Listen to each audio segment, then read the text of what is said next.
another game here, and they continue to get more and more rest. I heard there's a pinky thing We going back. on All over there at the right. Toxic Table at Boston All Concrete. right. Schmidt got loud about the pinky this morning on First Do a little Take. super. Seems like the Little internet was super also flex. loud. Don't know if it's real or not. Yeah, me neither, because I thought it was pretty much put to bed. Listen, I know that, Mitchell Robinson, he did have a broken pinky. He played the rest of that game, had surgery on it, and he pretty much came out right away and said, like, hey, listen, I'm going to go. This is the NBA Finals. I will play.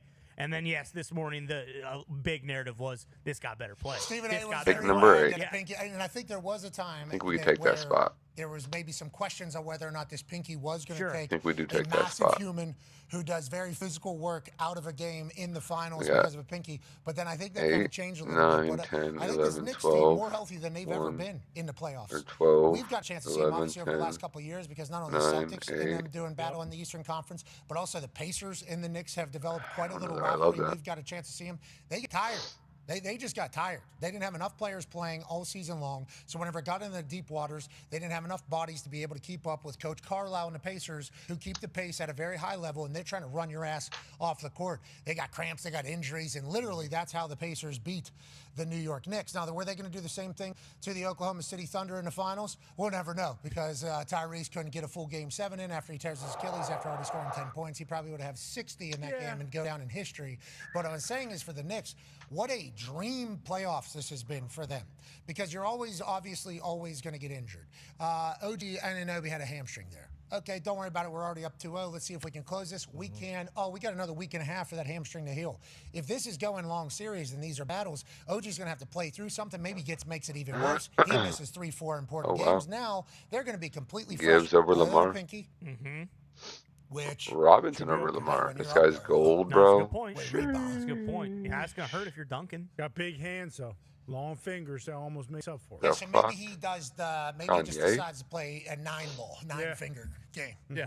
Maybe it just keeps that thing completely out of there. He's going in to dunk like this way. You know what I mean? Okay, sure. So look for him to maybe cradle Quarterbacks first, them guys. back Quarterbacks that way first. because of the pinky problem in there. Yeah. But the Knicks should be more healthy than they've ever been. Gold is And it telling should either set up, way. especially after a 7-game battle in the Western Conference, to be very, very beneficial We're for going this Knicks Drake team May being the or freshest team Caleb whenever it makes it to the Williams with finals. our pick. They've seemingly been the NBA's They went track Caleb record Williams, so I think throughout we're the last going Drake couple May. years. in this And now second. this team's just been kind of That'd be chilling, kinda waiting shite. for everybody to kind of come and get them. That'd be kind of most days shite. ever Don't take with, Drake May. Russ going into the NBA Bruh. Finals, I believe, with 12. They're also going to be Bruh. the first team in NBA history to play 3 different teams that are coming kinda off of shite. Game 7. So if history would tell us anything, they might sweep whoever wins this Game 7, but hey, who knows? We don't know about the pinky. Here is think Hembo's we're stat going about T-Law, Mitchell Robbins hopefully. basketball. Knicks have see. 631 rebounds. Their opponents have 498. That's the largest margin, plus 133, of any team through 14 games in postseason history. Rodman, even? Because remember, boom, you see it go 10, you pull. Boom. Bang. These are such interesting drafts, dude. Always. Superflex really changes the quarterback Sounds like position in Pinky these Man. drafts. Might be pinging and powering a little bit more. Dennis Rodman. Yeah, it might be really working down there. What if this does change everything about how he plays this pinky finger that he has out There's a there? chance. I believe he has the worst free throw shooting percentage in NBA playoff history. So this might, throw a brace on there. All of a sudden, he starts making every single one. Goes to underhand, perhaps. He's shooting like 17% from Rick 17? No, Why- it's a little higher than that. Why but don't we? It's bad. Why don't they? Why? What the guys that are ass, and it's a mockery how bad of a free throw shooter you are. Why don't? Is this just you just can't get yourself to do it? I guess. Pride. Jackie, no. Jackie did it. Yeah. And he got his entire business on the line. He didn't have a lot of pride, though. So you can get the funk What the hell out of did my you just face. say? Get the funk out of my face. I mean, he stole his mom's song, so. Borrowed it for the success of both of them. And She look what he forgave did to him. the Flint Tropics. Cancel this guy. I'm sorry, did you not Oh, watch you're going to need a phone to heaven to go ahead and talk there. I mean, this is disgusting. You didn't watch the documentary? What you have just done. That's one half of the hammer down. Cowboys, I guess, in this particular case. AP Tone. I don't know anything about what you just did right there. Okay, I think that is They disgusting. kind of played on an unethical ball, and I'm completely against that right now. Ed Monix played unethical.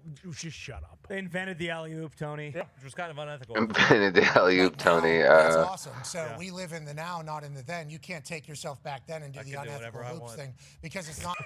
Yes, you can. Hey, you really can, especially whenever you're hypothetically traveling. And there's some hypothetical conversations happening right now, Tone Diggs, in the college football world.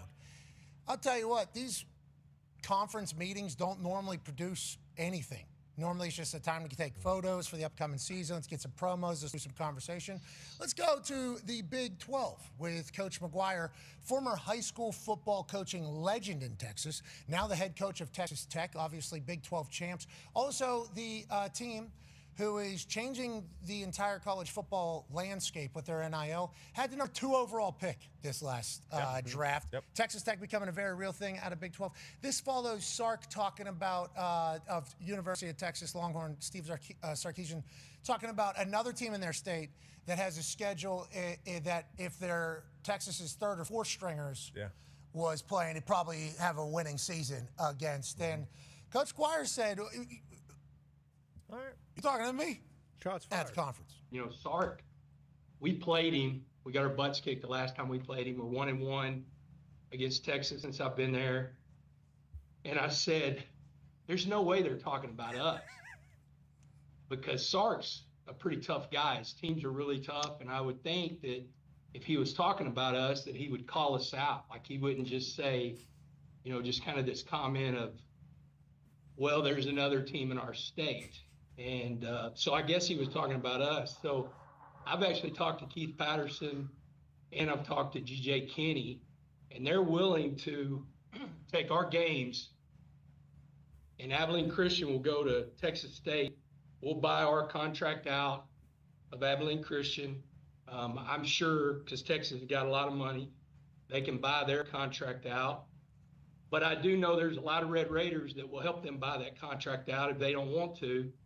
And they can come to Lubbock week 1. And, you know, we can figure out if their 2s and 3s can win this conference. And I know a lot of people are going to say a lot of stuff about me or about us. We didn't score in the playoffs. That's obvious. You can take a shot at us for that. We didn't score in the playoffs. The last time we played Texas, we got beat 57-7. And he played some of his 2s and 3s. They kicked the crap out of us. But, you know, I know he feels really good about his team if he's making those comments. And, man, we would love to play the University of Texas week 1 in Lubbock. I do know that Cody Campbell reached out to Stephen Jones, so they don't want to come to Lubbock, and we're going to work on trying to get AT&T week 1. So if they want to play week 1, then we're ready. We would love to play the University of Texas. Okay, Coach McGuire, we love everything about that. Coach Rodriguez, by the way, in there having a time of his life sitting right next to him saying, I love everything about that. So how could you not just immediately fantasize about the Texas hypothetical? The hypothetical. Yep. Dang. Texas Tech. Okay. Currently, Schlabach's I don't understand it. in the country. Yeah. Mark Schlabach did a way too early ranking in April. He has Texas Tech, the Schlabach 8. Yep. Okay. Texas Longhorns, Schlabach 5. Good We got a matchup. top 10 Texas matchup in the hypothetical. Now, is this happening down there at Jerry World? Potentially, because Cody Campbell, who'll be on our show in the second hour here. Get a quarterback, bro. He is a part of About a time. massive crew that is getting a bill in front of the Senate Commerce Committee today to get voted through to potentially have some rules and regs around college sports as a whole, and also a man who will have a lot of information on the fact that Coach McGuire said that if you guys can't buy yourselves out of your games, we got Texas Tech Red Raiders that'll buy you out of the contract. So what McGuire said is the 2 teams that we schedule at the beginning just to fill our schedule, basically. Okay, Texas and Abilene, Christian, Texas State or whatever. We fill them. Obviously, we're playing in Texas. We'd like to do that. They're doing that because they can get a big-ass check from us. That is kind of how this entire works. We need to fill a schedule. They get a big-ass check. So what we've decided is we've talked to them. They'll actually just play each other. They'll pick up that game, and then we'll just still pay them the amount of money that they would make. They'll be completely happy with that. And turns out, guess what? Wide ass open. It turns out you guys can do the same thing. If you would like to do that, we got an idea. And I took it another step further. It should be Thursday night. Yeah. I mean, obviously we're down in LSU, okay, week 1 right there. Yeah. We're obviously down in LSU. There's already a Saturday kind of slate laid out. We take this thing to Thursday. Okay, we're there at Jerry World. Kick off the entire season, basically, with Texas Tech, a hypothetical. Obviously, this hasn't been created yet, so TV networks can still try to bid on this particular event. And this turns week 1 into a bowl game, right? This is the Texas hypothetical. Hypothetical. You take bowl season from the end. Maybe this starts becoming a thing. Because remember, D-Butt said, hey, I saw somebody say this on the internet, and I think it's one of the better ideas that has been talked about. Take bowl season that is after the season, when there are opt-outs and everything happen, put that shit before the season. And then have it not count towards the actual schedule. So you get like a warm-up game. You still get the bowl games. And we get big-time matchups. And inevitably, what everybody fears is if they play good teams and they get a loss, that's going to kind of carry with them forever. Well, make these bowl games, these showcase games up in the front. Have it not count towards the record. But obviously, we get a chance to see where everybody's at. The big teams, I think, will want to play the big teams, especially if there's new checks on the line for these things with TV networks wanting to stream these. This could potentially be a precedent-setting thing on how we could shoot week 1 or week 0 of the college football season. Still get massive matchups and have not entire administrations be scared to death. Now, speaking of scared to death, if Sark says no. Oh, man. Tone, I'd like to ask you, a man who's written 3 college football books in your existence on this world. What do you think? McGuire laid out there a minute and 20 seconds or whatever. We never let something run that long. The reason why I did, Cody Campbell's already called a venue for this thing. They are very much laying out like, hey, this is possible. There is a road to be able to do this. Your power people could do it. Our power people could do it. This has never been able to be done before. Months before a season kicks off, 2 top 10 programs just decide that they're going to change what week 1 of the entire calendar looks like and do battle. This would be special for college football. We'd be thankful for Coach Sark saying yes to this. We're pumped for the Texas Tech people trying to push this. This seems very unlikely. This seems very unlikely. Highly. But hypothetically, this is a great start to the biggest college football season of all time, which is coming. Hypothetically, it's awesome. And non-hypothetically, what Joey McGuire did was awesome. Because Sark's been talking a lot. He's been talking about basket weaving Ole Miss. He's been talking about the Big 12 and their schedule, even though they came from that. And the last decade that they were in the Big 12 wasn't great for Texas. But no, a lot of people are saying Joey did this because he knew that Texas would never do this. They have the number 2 ranked schedule in the country. Let's get to number 1. There you go. Let's get to number 1. Starting with Ohio State in week 2. So adding Texas Tech in week 1 would be awesome for them. Should have taken them on Thursday. On Thursday, you actually get a little extra day. And also a little bit of a wake-up. You're in a big game already. Might be good for this Texas Longhorns football team. So it's great posturing from Texas Tech and Joey McGuire, especially because they don't know if they have a quarterback for week 1 because Sorsby is dealing with the gambling issues. And then Will Hammond, their backup. I think we all know, don't we? Yeah, he's not going to be there. No. And then Will Hammond, their highly recruited or highly talented quarterback who played last year a little bit, blew out Utah. He tore his ACL. And Joey McGuire says he's not going to rush him back for week 1. He'll probably be in August. Receivers about to start flying off the board. Yeah, we'll see. Any other college football news or college sports news that we need to talk about? Obviously, the Women's College Softball World Series has 2 elimination games tonight. We will catch up with Brittany McKinney here in about 15 minutes or so to kind of what do we need to know? Because this hand up, me, I think it's pretty big. You need to do that. Anytime somebody does that hand up thing, they're saying, hey. That's all me. I am the focus group for what I'm about to say. College hoops, I don't watch shit. March Madness comes. Okay? We have people come on. I always say, for a friend, can you describe the teams that are in this bracket? Just, what storylines we need to know. That has happened this season with the women's college softball, okay? Mostly because Patty Gasso's team, my team, Oklahoma, hasn't had their best year. No. When I've seen Coach Patty Gasso, she's been very mad at her team. That's the only time. That is very abnormal.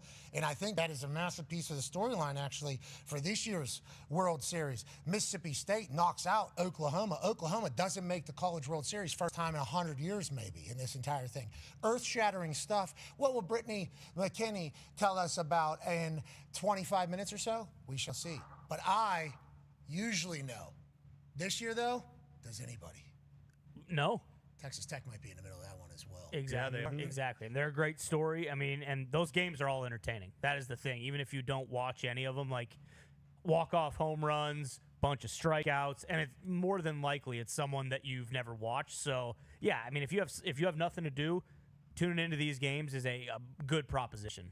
College sports might get a bill passed, or the beginnings of a bill getting passed today, which is, I think, very good news. I have not read through the 110-page bill that is being voted on by the Senate Commerce Committee to kind of begin the phases of becoming actual legalization, whatever the hell it is. Yep. This is going to be trying to get some guardrails on all of college sports. I think it is to empower the NCAA. I think this is to empower the NCAA to be able to regulate college sports right now. Because everything right now, I believe, is the NCAA scared to do anything because they're going to get sued for everything. Yep. So any ruling that they make is potentially a harm to somebody's employment or revenue. So then there's different labor lawsuits that the NCAA is going to have to take now that college athletes can get paid. So instead, the NCAA is just kind of going hands off of everything because they're like, we have no power to do anything. If somebody had a cheeseburger, though, in recruiting when they weren't supposed to, we can kind of... We can kind of crack down on that one. But all the spending, we can't because we'll have 1,000 lawsuits. We literally can't do anything. So I think the entire thing that they're pitching today or is trying to get passed today is to empower the NCAA to be able to uphold some rules that are either TBD or currently in this law to be passed. Huge day, I think, for college sports today. So that is why Cody Campbell will be joining us. There's also some other news coming out of college football. Yeah, the Big 12 yesterday, I believe all the coaches unanimously voted to prepare or propose, for a 24-team playoff. So that, if you're keeping track there, that would be the Big 10, the ACC, the Big 12, and Notre Dame, all proposing to move to 24-team playoff. And the SEC is the lone holdout. They want it to stay at 12, 14, or max 16. So everyone except for the SEC is looking at 24 right now. Well, it's not just the SEC, right? Didn't it come out? I think the ACC said the ESPN was thinking. There's a lot of different thoughts of what's going on in the business. I assume Fox has ideas as well. Oh, that's weird. Gonna let the networks decide all this? No, but it was funny what the ACC commissioner came out and said. They've all been very large partners for us to be able to do any of this. All the money that you're kind of seeing right now go to different places. A lot of it is from TV, so we do respect their opinions. But the commissioners, I do believe, are the ones inevitably who are going to be making the decisions. Greg Sankey has a lot of power. Yes, Petitti has a lot of power. Obviously, all the other commissioners are in there with a lobbying position, I think, against the two. And we'll see how it all shapes out. Speaking of lobbying against the two, there is one man who's been lobbying for one team for a while now. Oh, yeah. And he's up on TV dressed awesomely. I mean, just maybe the best dressed guy on television every single time he steps on TV. Yeah. Always looks fresh. The other night, he joined us in a turtleneck from his computer room on our primetime special, which we were incredibly thankful for. Ladies and gentlemen, PK Subban. Yeah, PK! How you doing, PK? I wanted to ask about it the other night on primetime, but I thought now would be a better time. That's a little handbag up there you got. What are we carrying in the handbag? Is that where you keep your weed? No. That handbag, long story short, long time ago, was bought for a girl that I didn't end up continuing to see. So I just ended up with this handbag, and I'm not about repurposing gifts. So it's wired into my amp over here, right in front of a Bruce Springsteen, Unable to Open, Stays Closed album, special records over there. So it's wired into that thing so that no one can take it if they're ever in my place. But it's a nice little clutch bag. So I don't know. Someone plays their cards right. You never know. Get a bag. Hey, they always talk about like carrying around baggage. You're like, well, we'll never know actually if this is baggage or if this is just a bag. I never want to repurpose the gift, but hey, maybe, you never know. Let's do a little hockey talk, shall we? Tonight at 8 on TNT. Okay. I like TNT's coverage because I like Wayno talking about the sport. And obviously, I like the entire crew. I think hockey is doing it great across all networks right now. I would like that to be known very much. I enjoy listening he should go to wide receiver, Wayno but not Jaden Reed. Talk about like what he thinks teams need to He do. should not go wide receiver. He should probably take What Kyle do you Pitts think the or kind a of story quarterback. of this game tonight is going to be? Like, He how should do go you Kyle think Pitts. The Montreal Canadiens want this game I would to say go? Jaden Reed. How do you think the Hurricanes want this to go? What is your kind of thoughts on how this game has to go for either of these teams to win? Well, I could go with the cliche saying and say that they got to pack a big lunch and they got to load up and pack breakfast. But you know what? Carolina kind of already showed them over the past two games of what that type of game is going to look like for them. It's not going to look very good. They have a team that's built to play that way. That was evident. So Montreal has to understand that that aggression intensity's got to come within their game. And that's getting over the puck and making a play. Like, if you have a chance to put the puck in the net, it's got to go in the back of the net. You're not getting second and third chances. And that will change and shift momentum and put pressure on Carolina. But they haven't been able to put that pressure on. So, long story short, they got to get their offense going. Everybody's talking about shots, but you got to get aggressive. Your skilled players have to be able to get inside, and they haven't been able to get inside. They have to use their speed. This is the only thing cliche that you're going to hear out of my mouth because it's the way their team is built. They're built to play through the middle of the ice with pace and with speed. If they're not playing fast, I don't see where they're going in the playoffs. They need to play fast. So, to me, I expect them to be on the puck tonight. Not saying that they need to take chances, but they definitely going to have to make some plays tonight. Pitch so from I Kelsey expect to see went, their which is skill. rough. That should be the story for the Montreal Canadiens tonight is, are they able to activate their skill or not? If they're not, this series will be over. Okay, here's some Hembo stats for you that obviously help the story that you were telling right there. The Hurricanes have allowed 2 or fewer goals in 11 of their first 12 games this postseason, winning them all. Second team to ever do that since 2012 Kings. Okay, so you're talking about taking advantage of opportunities. Do that. Slap tight end with the next 2 picks. Not just shoot. Here's the shots on goal stats, obviously coming from the Montreal Canadiens. There was next to none of these things, 12, 13, and 18. Obviously, that is a first period for some teams, especially if they're a heavy offensive team. It's just like the Hurricanes are just smothering. Why is this?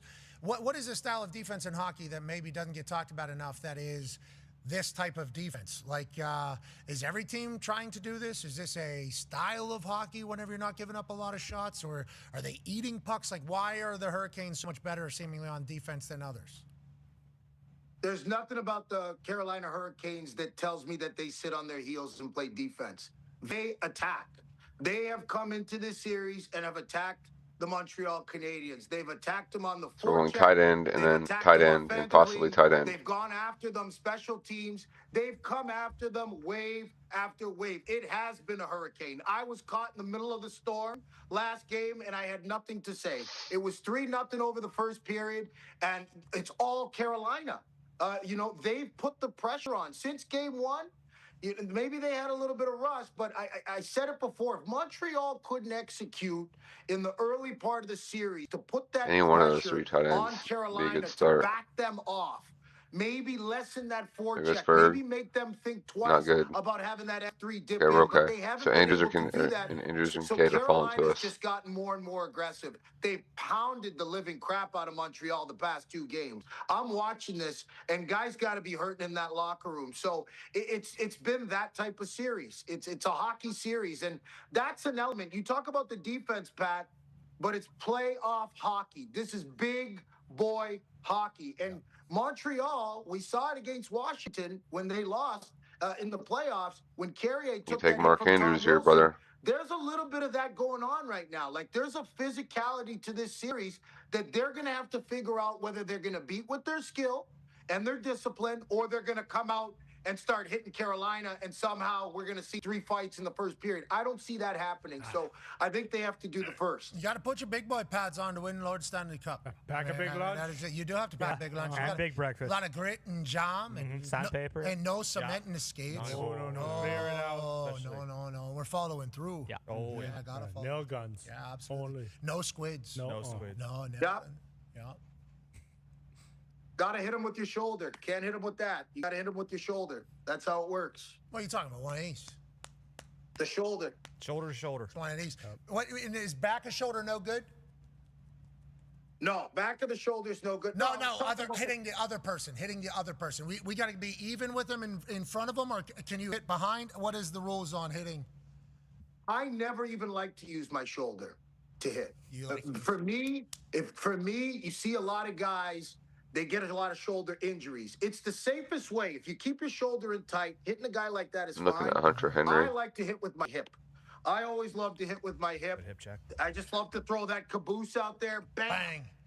Bang. You know what I mean? With the loose hip. Bang. What's Black Hawk Down over here going to do? When I dip, you dip. Sometimes I hit him with the back, too. Sure. Oh, like a little pop. And he's wide receivers. Bang and a boom. Sometimes they hit him in the back, too. How about that one guy was going for a back check, you remember? And the door was open, and he just went ahead and sat right on the corner of that. Yeah, that'll get you when you're trying to go for that hip thing. That When you're trying to do that. Okay, last question about tonight's game. Obviously, could be incredibly emotional, I think, from the hockey world. Go ahead, Ty. Yeah, PK, I guess I don't know what his current relationship is with Montreal or, like, the team, but the whole Claude Giroux situation where he, you know, walked the torch out the other night and then just a couple days later Claude Lemieux, excuse me, not Giroux, you get it. But, you know, he had the whole situation. He walks it out, and then a couple days later, he passes away. What is it going to be like in there? Like, do you think they might have an extra chip on their shoulder for him, or how's that whole situation going to play out? Yeah, it's a great question. You know what? I It's a could dose go of reality, guys. wide receiver here. Feel really good about my wide receiver spot. But to see him walk out with the torch and see him recently, right? And the whole world saw him. Like it's Travis not just Hunter. like it's a personal thing. Everybody saw him. I think it's a dose of reality to everybody that we're very, very lucky to be able to compete for a Stanley Cup as players and be a part of all this energy and this love and the culture of hockey and how many people from different parts of the world we've been able to bring together. But the reality is we all have our own personal lives at the end of the day, right? It is just a game, and we all have to walk away from it. After the game is over, we have to walk away from it at some point in time. And when we do, that is all that matters, is we hope that everybody finds their comfort in the lives that they're in. So I think that for Montreal, for those players, that reality of understanding that, like, tomorrow's never promised. You don't know what's to come. Be in the moment. Be grateful for the opportunities that you have. And maybe they can bring that little extra juice tonight because of the fact that they're not feeling sorry for themselves and they're in the moment. So you know this, Pat. You played professional sports. You can't be anywhere else but in the moment. And I think that this it should be a reminder to those players just to be in the moment and enjoy where you are. Yeah, perspective getting put in place because of these types of situations is certainly reality of it all. And I think the Canadians couldn't help but feel some sort of way about it, especially when, well, we just saw him a few days ago. Oh, yeah. We just saw him a few days ago. So kind of crushing this draft, low-key. I hate to interrupt you, too, but when I was playing for the Devils, John Hayden, who played with me, was also friends with the Lemieux. So I spent Christmas at the Haydens with Brendan and Claude. I knew Claude Lemieux very well. I know he was in the agency group.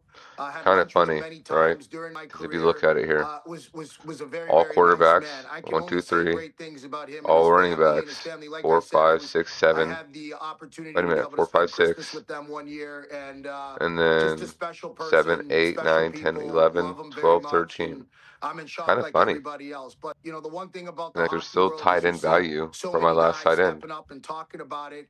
And that's what's great about our game now, is that we're seeing even guys, not just guys that are currently playing, but players that have long moved on, still show themselves and show their face, and we hear their voices, and it's so important. We see Darren McCarty, like, dude, I grew up watching that series and watching those guys battle back and forth. I became a fan of the Detroit Red Wings because of that time. I became a fan of the Colorado Avalanche during that time. So to see those players speak up and once again, just reminds you how special the hockey world is. You know, it's Let a fraternity, Hawker it's Johnson a family. fall When to you're me, in bro. it, you get that support, and I'm sure that we're all Well, happy these to guys see will take him those with too. a smile on his face when he did walk out with Oh, that there was torch. Barner, You know, so Hawker that's Johnson the is last falling, vision of him. maybe. So, This guy doesn't take Montreal's tight a end special perfect. place. I think the players are reminded of That's that crazy. again. Great community, great culture, tragic event, obviously. And let's never forget to check on our people, you know? I'll take Be a Hawk. friend, tell a friend something nice that might change their life. That's a real thing, you know? And obviously this is happening in our world a lot more than any of us would ever fathom or hope for. So let's remember that. We're all going through our own journey. We are lucky as hell that you stopped by ours. You're the man. We appreciate you. Have an incredible weekend, buddy. Thanks, Pat. Thanks, guys. Ladies and gentlemen, I think we go Katron the Allen. handbag could be yours from PK Subban. Hey. Puts that in the back of his shot. Unbelievable. Stitched into his speaker. It's stuck in there just as a reminder of what could have been, maybe. One of a kind. I wonder if she knows. She does now? She does now. Yeah. You think she does? Oh, yeah. I think there's a chance, yeah. You think she knows it is her? Yeah, hey, remember that black handbag you got from PU Subban? Guess what? No, he said he Behind never it. got to give it to her, right? Oh, okay. He said it ended before he ever got to give it to her. Okay, Yeah, I don't fair think enough she's. then. I don't know if she's ever seen that until Just now. took, Now she just might. took Katron Allen Yeah. from me. What if there's another gift up there? So like we're kind of in a spot. You might be getting a call in 15 minutes. Like, hey, you want to maybe try this? Kind of in a spot here where we might have to take Deebo Samuel. Next week that's going to come across. Maybe a big watch out there. Just, hey, all this was already bought for. Maybe Emmanuel Wilson. I'm sorry I messed up. Just because of the value. It's okay to hate PK. But No, we'll take the value. I say I'm sorry. Just a guy. Just a guy trying to find my way. Stand in front of a girl, you know? Who would have thought? That could be what people shouldn't have done that. Right Especially when Charbonnet comes back. It's not a play. Congratulations to them. Congrats. Go. I hope she gets that handbag. She will. Me too. She will. And I hope she gets whatever comes next. Yep. Yeah. You know, whatever he already bought her for sure. And she should maybe wait a couple more weeks just to see what all pops up there that would potentially break his heart. Okay, ladies and gentlemen, joining us now is somebody that's we'll take Anthony Richardson. We're definitely going to be interested in because it is electrifying. Every year we watch the Women's College Softball World Series, and we are blown away by the action, the speed, the hit, the power, the vibes, the environment, the celebrations, the drama. You name it, it has everything. It's like March Madness, but on diamond with super fast pitches. Ladies and gentlemen, to tell us more, UNC alumni, ESPN and ACC Network softball and baseball pundit, ladies and gentlemen, Brittany McKinney. Yeah, Brittany! What's going on, Pat? Hey, how are you doing, B-Mac, Brittany, what should I, Mrs. McKinney, Miss McKinney? What? Oh, no. Let's not get too formal. Not too formal? Okay, we'll do B-Mac. B-Mac sounds cool. Are you cool with B-Mac? Yeah. I'm good with that. Okay, B-Mac, we're in the time where college softball really shines. And the reason why we have had a close tie to it for the last couple of years is because Coach Patty Gassa and I have a relationship in which she is my softball coach. Yeah. And I feel like I was a member of the Boomer Sooner softball team. And we're in the middle of a dynasty. And obviously, Coach Patty Gassa is not going to let us stop that. And then this year felt different. And then all of a sudden, Mississippi State knocks out the World Series for the first time in a long time. I was kind of heartbroken. But then I was following on with you, and you were talking to us, and you're like, hey, the story coming out of Mississippi State is one that you need to maybe fall in love with. I don't think they're the only one, but there is some magical things that are kind of leading into a brand new feel of the World Series. Can you tell us a little bit more about that, B-Mac, and who we should maybe be fans of right now? Who should we be fans of as we lead into an electrifying tourney that's just 2 elimination games tonight? Well, you love dogs. The boys love dogs, and Delaney Everett was a dog on Sunday to beat Oklahoma at their field. Shut them out. Just 3 hits. Let me tell you, Delaney had not started a game all season long, had about 12 innings pitched, gets the nod with their season on the line, go against the best hitting team, the dynasty of the Sooners, and she showed up and showed out. And she had the best line after the game when she said, an underdog is still a freaking dog. And I just knew you would love that. I do. I absolutely loved it. And dogs were certainly barking. I think there was a lot to the story as well, right? I think something along the lines with her family. I believe her father passed a year before this or something along those lines. There was like a lot of softball gods magic kind of happening in that moment, right? We were kind of all experiencing it in real time. Magical, yeah. Delaney's dad, Brandon, had passed away last year, right before the season started. He was a California highway patrolman, unexpected death right before season, goes through the season, deals with some injuries. Back in December, she actually had surgery, so she missed a lot of time at the beginning of the year. But that Sunday where she pitched that no-hitter and shut out Oklahoma for the first time in 399 games was actually her parents' wedding anniversary, too.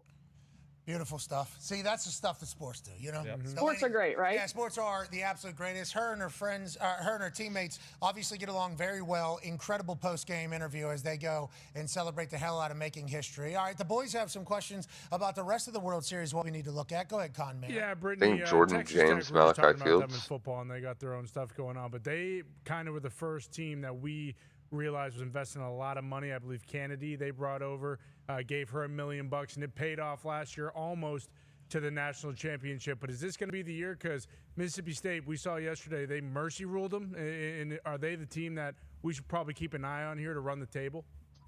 Yeah, I mean, Texas is a defending national champions. They lost yesterday. So Texas Tech, I think, is the one to watch because they had a lot of pressure on them. They're the storyline of softball. They're the first program to throw millions of dollars into this program. Cody Campbell's not just doing it for football. He's doing it for women's sports and to get Nigeri Candy over here from Stanford. So ton of pressure. And the thing that they were missing last year was another arm behind Running Kennedy. back is She done. can pitch a lot, but you can't pitch every inning. So they went and got Caitlin Terry. Keep an eye on her. She's a transfer from UCLA. She can pitch, she can hit, she's an athlete, she's a stud, and she's that missing piece that they didn't have last year that I think is really going to take them to the top. But they have a lot of emotion this week. Did you see what happened last weekend at Florida? Yeah, I was about to say, we got White Chocolate's daughter right down the Yeah.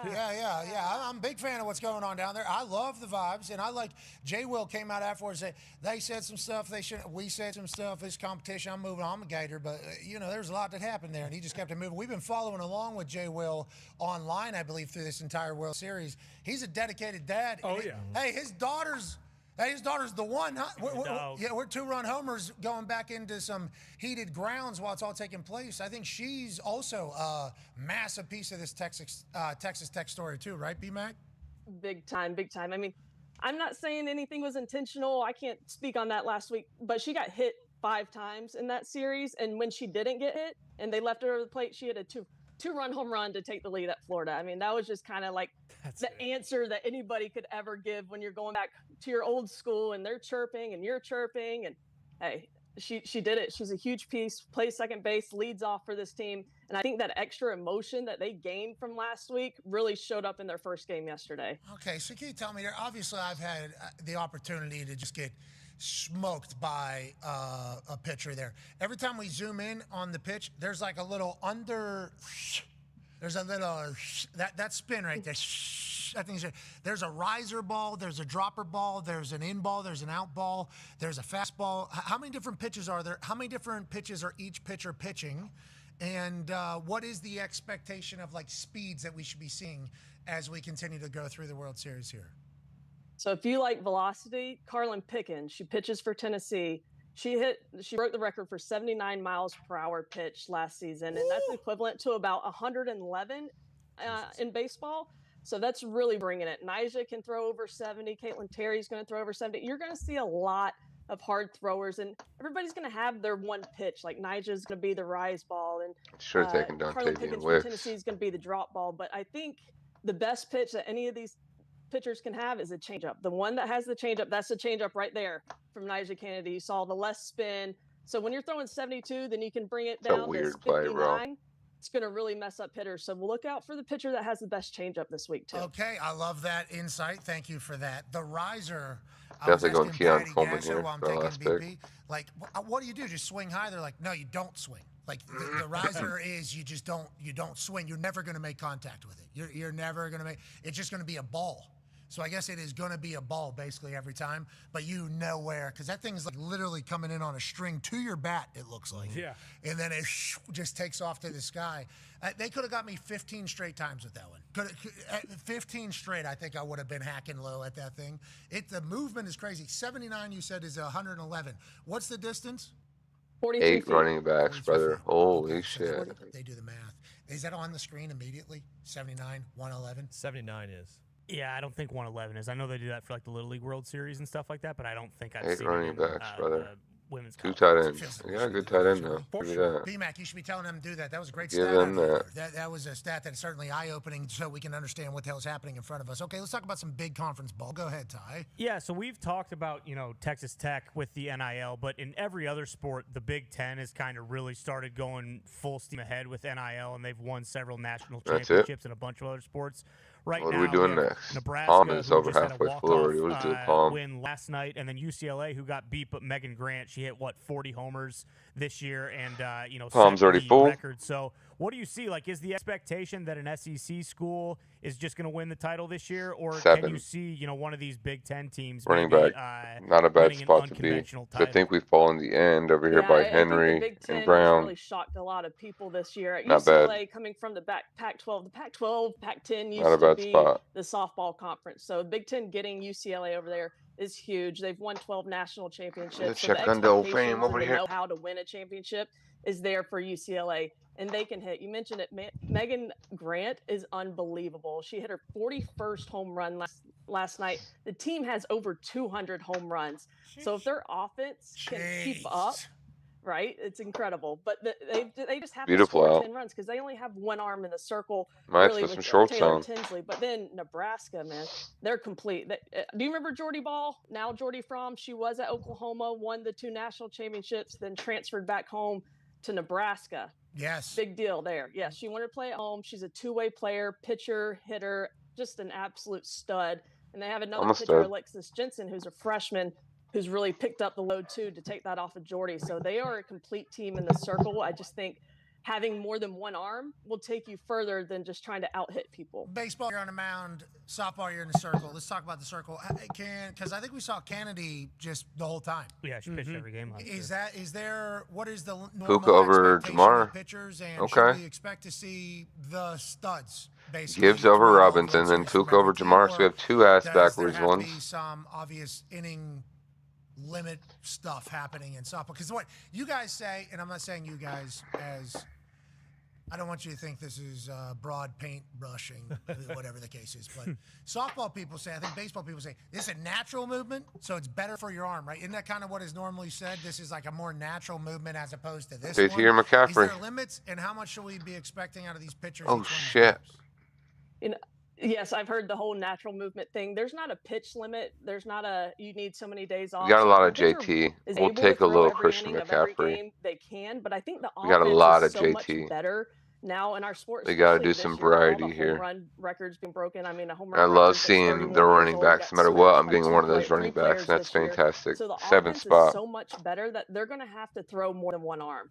So if you're only relying on one arm, like Texas Tech did last year with Nija, you're going to get in trouble. But Texas Tech went out and they found a number 2 pitcher who's kind of been another ace for Texas Tech with Caitlin Terry. So they knew what they were missing last year and they brought it in. I mean, any of those guys right there. Superstars in the circle, right? But they're going to have a supporting cast with them. I love that the circle is going to be star-studded. Yeah, Can't wait awesome. to dive in. We appreciate the hell out of you, Brittany. Great work on this sport for so long. Hey, man, it's such a pleasure to be here. I watch you guys every day. If you look at your demographics, I'm sure you do, but they're the 34 to 30-year-old white woman in Mississippi that watches your show every day. That's me, okay? Okay. We will see it. We will see it. You're the best, ladies. You're the one. You know, ladies and gentlemen, B-Mac, we appreciate you. Yeah, Brittany. That was very kind of her. Mm-hmm. Awesome. And it is, like we say it every single year. When the College Women's World Series comes around, it is lightning. Very fast. Yes. Everything's boom, boom, boom, boom, boom. And the environment, they got all the chants down. It is... It's good. It's good television. It's just like Omaha. Yeah, it's just like the men's. Like we're gonna have someone on. Any one of those 4 is fine with me. Thing where like you come around and you remember. Oh, I would like Chase Brown. I think every single year. Yeah, sports always provide. Let's get back to the NBA, shall we? A man who was in the NBA for 13 years, former 3-point shooting champion. No matter to me. I'm getting one of these guys. Friend of the program, ladies and gentlemen, Q Rich is here. Yeah, Q Rich. Whoa. Jeez.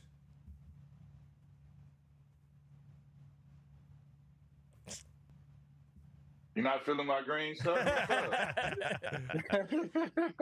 love it. I love it.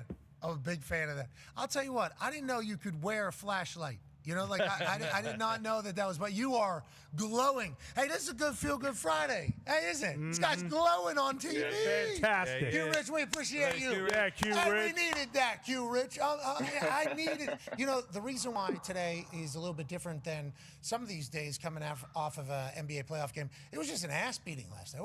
It wasn't a lot of like, it wasn't a lot of glitz glamour of a Game 6 forcing Game 7. It was more so just San Antonio Spurs just kind of dominating Devontae Smith, Josh Allen. To SGA in that game as if they were sending a tone for future Game 7 as well. What are your thoughts on last night? How should we be judging this Oklahoma City team that just got smacked in Game 6 as we look ahead to Game 7? And where do you kind of sit with this Spurs team as a whole? I mean, the Spurs are what I expected them to be. They forced it to Game 7. I mean, this is what I thought this series would be, a 6 or 7 game series. So, you know, we as fans get to enjoy a Game 7. But the kind of like the tone of this series, the way it's gone, it feels like to me it started to, you know, obviously the first 4 games were what they were the first 3. Then it was home, away, home, away, home, away, just winning. So right now I feel like that's kind of where it's at. You know, OKC kind of tuned them up the last game at home. Then Spurs come back and do the same thing, and they did that the last game at home. So for me, I feel like this game 7, everything kind of goes out the window, but you still kind of have the numbers of the history in the back that the game 7 home team normally wins, and then you look at the tone of this series, the home team has won. So I mean, you would kind of expect, SGA to bounce back from a rough game and OKC to recover and kind of defend. Probably could have waited on Williams. I should have taken wide receiver, I think, but there's no one I love up here like Rice. No, Higgins maybe. Flowers okay, but no one else. Don't love any of those other guys. Played there has said that, and Adam Silver is saying this is working out exactly how we would have liked. Now, granted, 1-point games throughout the entirety, maybe a be couple kind of fine with the like JMO start right there. Like 4 of them through the playoff run. Haven't really had that moment seemingly in a while in the NBA playoffs. I don't remember if it's been the entirety of the NBA playoffs or not, but maybe there was one early. We haven't had that moment, but having a game 7 between 2 teams that have won at least 60 regular season games has only happened one other time in the history. Wow.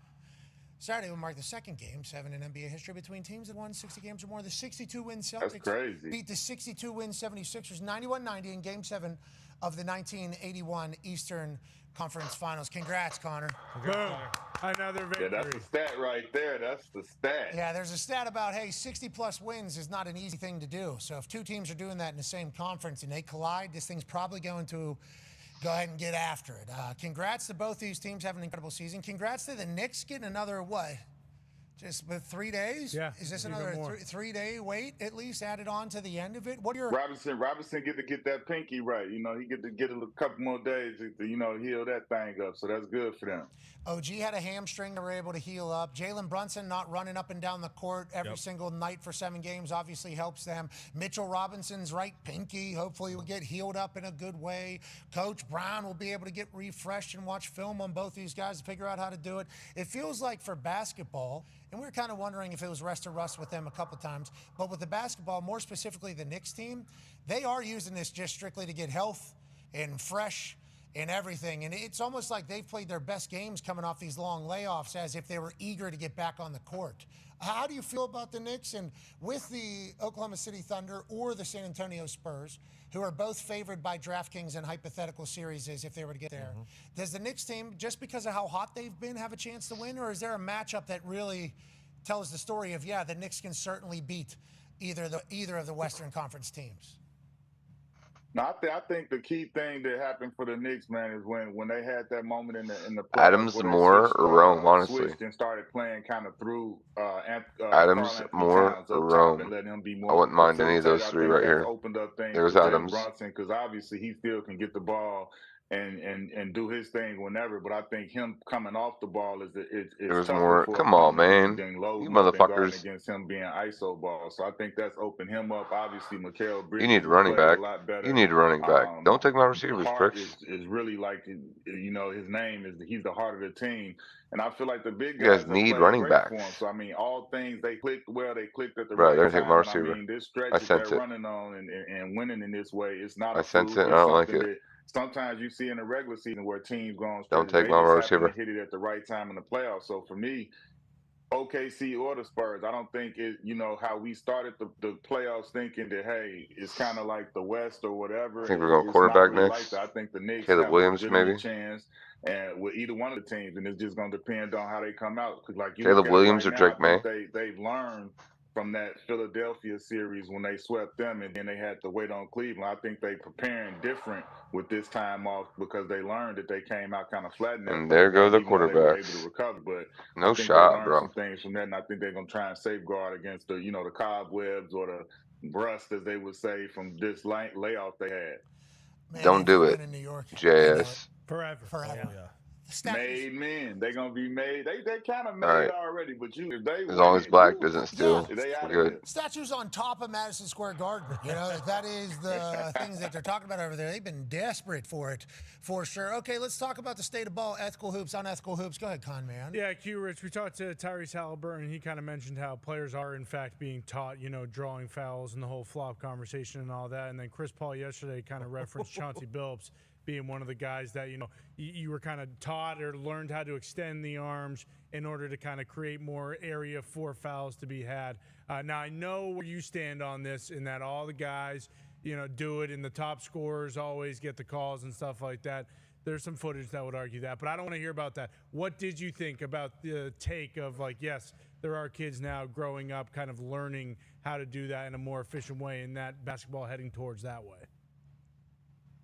It's still not new to me. I mean, and me as a fan, and I watch most games in the league. I watch games every night. I can't say I watch every game because I'm always watching, but I'm always watching the game every night the game's on.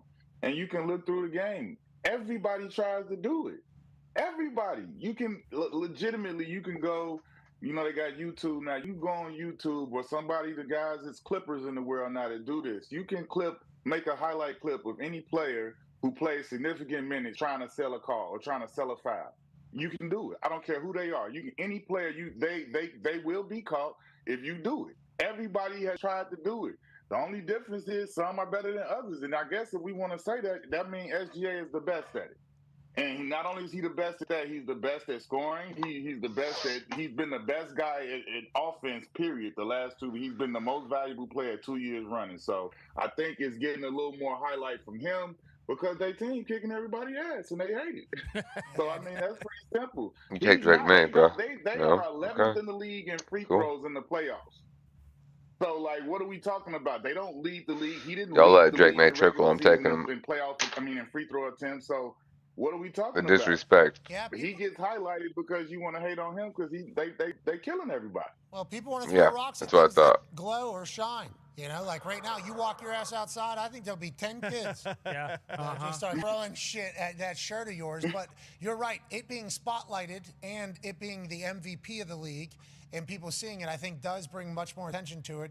Going back to your point that Tyrese basically made and Chris Paul said that they tried to teach him and he wasn't good at it. I can't, because when I'm coming through, I'm told to hold the ball tight. And then now they're telling them to expose arms, basically, because guys are going to miss more often than not. Looks like y'all about to lose Dak, is what it looks like. And then guy can't even make the shot. Not even a thought of it. Just get your arms out and throw the fucker up in the air, and then you'll get a foul. And that's basically what he says, they're being taught at a younger age. And it's so you got to be a thespian then to be a great elite basketball player, because then the selling also comes in there. I'll tell you what, I like the gamesmanship. I do enjoy it. I hate it. But statistically, one of those guys is on the floor a lot more than the others. And on that note, speaking of on the floor, we appreciate the hell out of you, Q Rich. You're the man. Enjoy the hell out of your weekend. We'll talk to you next week. Yes, sir, fellas. Anytime. I do like the shirt. I love the shirt. I do like Reminds the me of Sherbert. People are walking through airports right now, and they're like, holy hell, look at that. Yeah. A neon guy. That's pretty cool. This guy's got a black light showing in the background. I just figured he's supporting Wemby. It's a good alien color. That is a good alien color. That's a good call. And, are we learning any more about any, ladies and gentlemen? That's Q Rich. Hey, Rich. 11th in the league, free throw shooting. That does kind of. I'll tell you what, you're going to have to stop with your. Oh, no. That kind of. They'd be number one in the league if they called it every time SGA was on the floor. And that's the other problem that adds to it is that the different reffing crews call different things. It's very similar to the NFL where it's hey, this crew's going to call pass interference or holding more often than not. And that just shouldn't be how it is. We got a lot of stuff happening around the NFL world. We got a lot of stuff happening around the baseball world. Obviously, there's a lot of stuff happening around the NBA world. In the next hour, guess where we're going? Where? We're going insiders only. Okay. Okay. Yeah, we're going insiders only. I'll tell you, it's a place that usually you have to live with a phone actually sewn to your hand. Mm-hmm. So that is a place that you have to kind of be one with your iPhone or iPhones.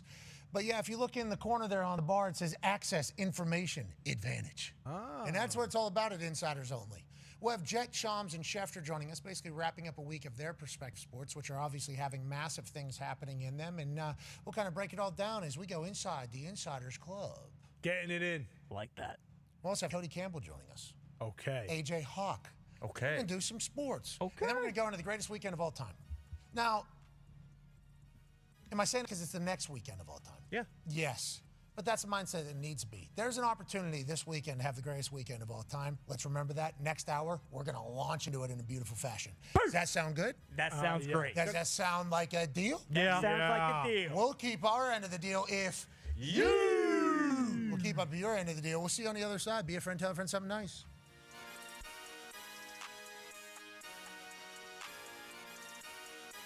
Is my guy here named? Ben Guyman. What is your major? Psychology. Okay, you're a psychology major. You're a deep thinker, is that right? Yes, sir. Okay, is that going to help or hurt you today, you think? Maybe hurt a little. Okay, well, I want to let you know, psychology-wise, you should know that there is a radiant energy of positivity right to your left. Jelly Roll will be here helping out. So Jelly Roll said, Pat, I want to try to win hundreds of thousands of dollars for a charity in Athens. I want to kick a ball for $100,000 to give back to this community that is embracing him as a part of it. And I think I'm fixing to split the upright. Okay, how much weight have you lost now? All right, we're going to shut it off after this one. 50 pounds for this moment, Georgia. I'm fixing to do it. All right, Ben. The kick is currently $100,000 for you. If he makes it, it'll go up to $250,000. Where those quarterbacks go? $100,000 to a local charity. Jelly Roll. And I will match that $100,000, so $200,000 to a local charity, baby. Let's go, Jelly Roll. Let's go, Jelly Roll. Okay. Herbie will also toss in $100,000 to charity, which is very kind of him. Yes, sir. Yes, $300,000 for charity. Dogs! Still going. I was worried for my tongue. All right, what can I do different, Pat? You take two quarterbacks here, brother. Okay, good. Or if you knew somebody that was Yep, a very one more. good kicker, I think now would be a great time to just go ahead and say, hey, why don't you do that for me? You know what? Why don't you raise some money for the city? Then. I'll make another $100,000. We'll make it $300,000 to local charity. Okay. If you'll let me pick up the legendary Hot Rod from Georgia back here, baby. My boy, Hot Rod is in the house today. Hot Rod, it's great to see you. You look fantastic. Thank you for your service to the Colts. Can't wait to see you back in the NFL. Okay, so he'll put up, how much you put up, Joe? $200,000 for a charity right here in Georgia, Athens, Georgia. I'll put up $200,000 as well. Woo! Kirk will put up $200,000. We got a $600,000 donation, and Ben's kick will be worth $400,000. This could be $1 million. Whoa! 33 yards. Hot Rod, potentially $1 million on the line. $1 million! Let's go, baby! Let's go, baby! Still got it. Still got it. Thank you, Hot Rod. This is very expensive. Ben!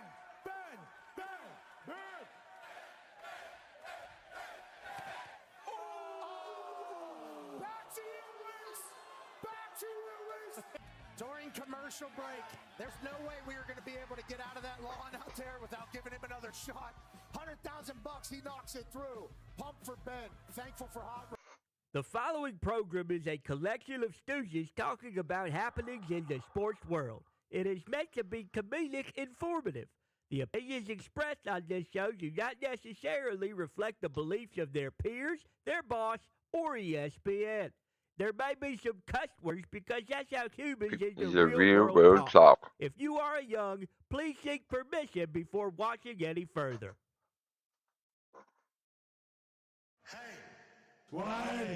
Let's go.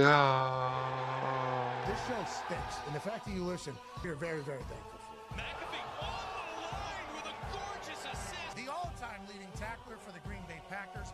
You pick Stunner. Damn it! Be a friend, tell a friend something nice could change their life.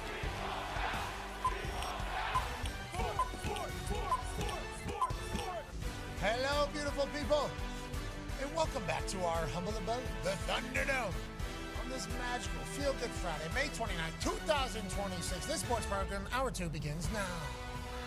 Football. Are the greatest. We can't thank you enough for allowing us to cover them for a living. The Toxic Tables here at Boston Connor and at Ty Schmidt. Con man, I'll say it. Sweet look today. Hey, thank you very much. Running back or wide receiver here? Last night because I do lay out everything I wear the night before, and I will also say that yesterday was the first time I looked down at these Halliburton Scooby-Doos and thought, gosh, I love these shoes. That's really, the first time you've ever thought about that? That was the first time I looked at them and thought, like, I truly love them. Not like some of the other ones. I mean, I love the. Sound like you started that sentence with a potential different destination, and then you realized halfway through, I like Tyrese Halliburton. I don't really want to do that because he was great for us in the State of Sports primetime special just a couple days ago. No, just some of the outfits I have, they really pop. In this one, it feels like they kind of fit in perfectly. Right. And the Avatar ones, I loved the first pair. The all gray. Can he just make some white ones? Hey, Tyrese, can we just make some white Hallie ones, please? We got the SpongeBobs here, okay? I like them. They're cool. That's innovative. I love SpongeBob. Patrick, obviously, is the man. Yeah. Okay, I really enjoy that. Was at a Pirates game the other night. Yeah, was he? Yeah, he's been actually kind of He's making doing the a tour. rounds They're right doing now. a stadium for you. Yeah, so I am a fan. Just make some white shoes. You mean like the Coop flags? See, I don't mind those. I'd rather wear the New Balance hikers. Oh, sure. Sorry, what? The Tracy New Paul's Balance in for them. I'm Hokas, taking them. Yeah, those ones. Yeah, I got you. Those are nice. Oh, yeah. He also sent those aren't his, though. If I'm hooping, though, I'll wear the Coop flag. Yeah, the Coop flags. It does feel like we're all just wearing free shoes. I like what we're doing around here. Well, I wish. If actually, by the way, Ask Federer to send some. Yeah, if Roger Federer wants to send some more on clouds, feel On free. clouds, yeah. Because I've spent way too much money on these fuckers. I'll tell you, I can't Feds will send see some. that at all. Feds watch the show every day. Could not see those shoes at all. Yeah. I think we do have, they're the on-clouds, which have taken over every hospital, I realized. That was. They are so comfortable. They are the best. You are walking on clouds. Yeah, it's no lie, and I don't think he ever would. I believe we have a Oh No train coming right down the pipes here in a few moments. Oh, yeah. That tennis is going to make an appearance. Oh, really? Okay. Yeah, I do believe so. But before we get to the Oh No train, let's go to the Oh Yeah, man. Let's go to college football national champion, Super Bowl champion, Ryder Cup winner, AJ Hawk. Yeah. Oh, yeah. Oh, yeah. Yeah. Why don't everybody go around and show what shoes you got on today? Which free ones that were sent to the Thunder? Go ahead, do it. Yeah, that's good TV. Obviously, we know that. That's why we're not winning these awards, but we're certainly sitting in the corner of them. We do have some breaking news, and it might be breaking to us, but it is no breaking news in Cary, North Carolina.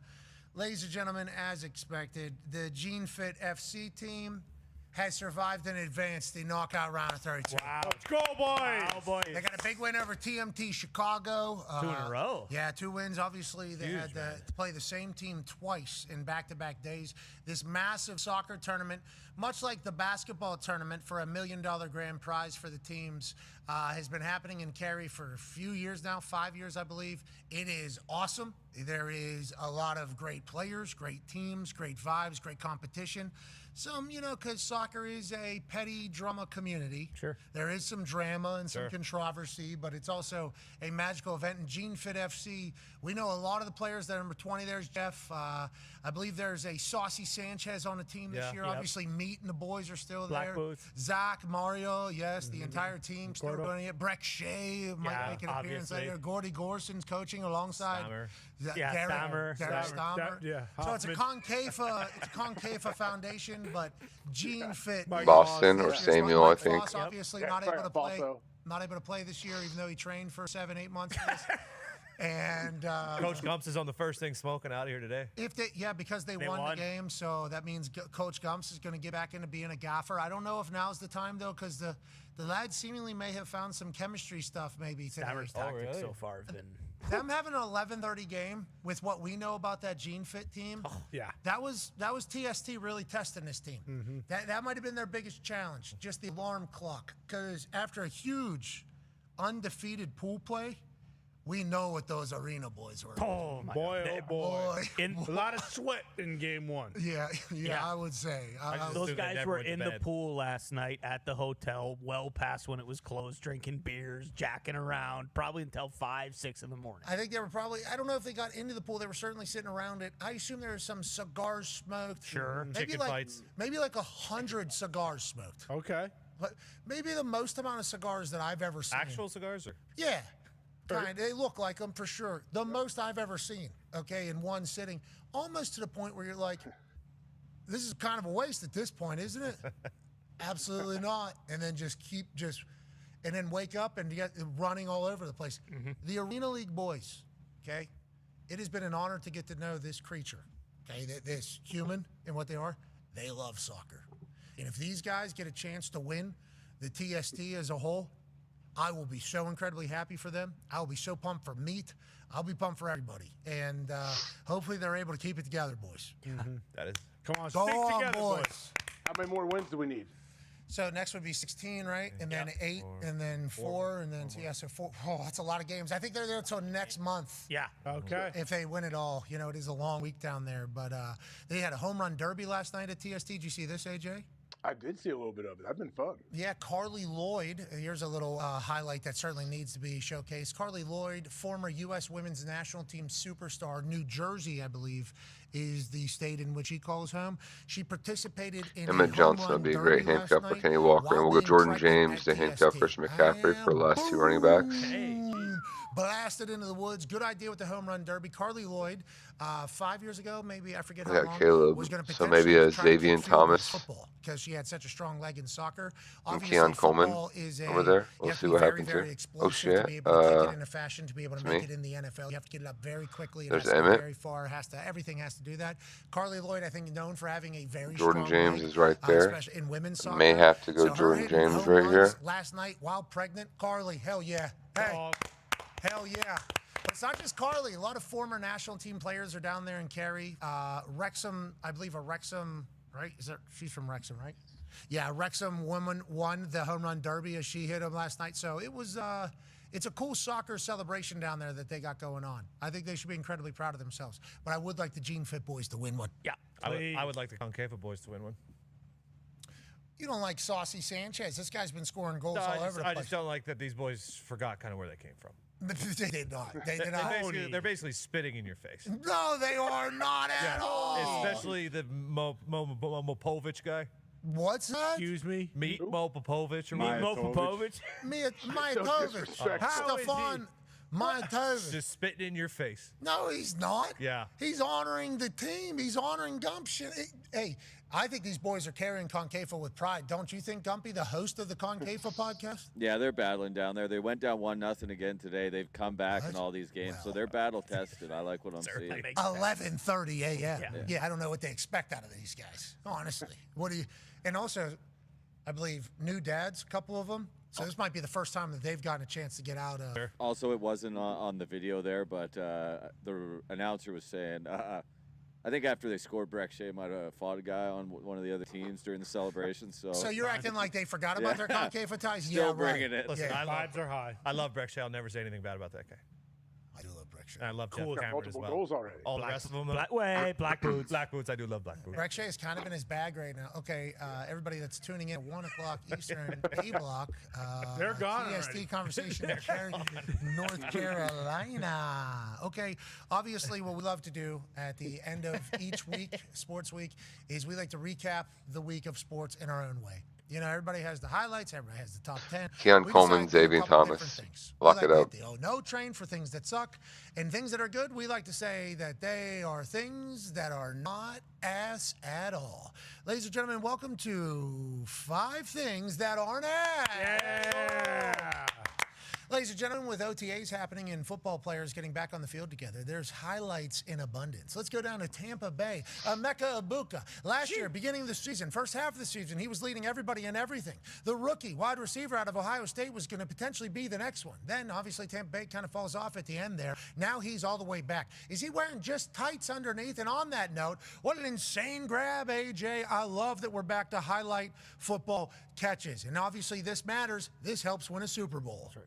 Yeah, unfortunately, I feel like one of the DBs chasing him may have pulled a hammy there. If you look at the very end, the bottom of the screen, I hope he grabs his hammy. I like the finish. Like, look at the finish in practice. We're May 28th yesterday, and this guy's finishing like this. It's all signs looking good down there in Tampa. Not just him, the other wide receivers as well. One more pick. We'll lock it up. We're, I think, definitely going to Xavier Thomas here for the Caleb Williams connection. Even if you don't, you have to, for the film.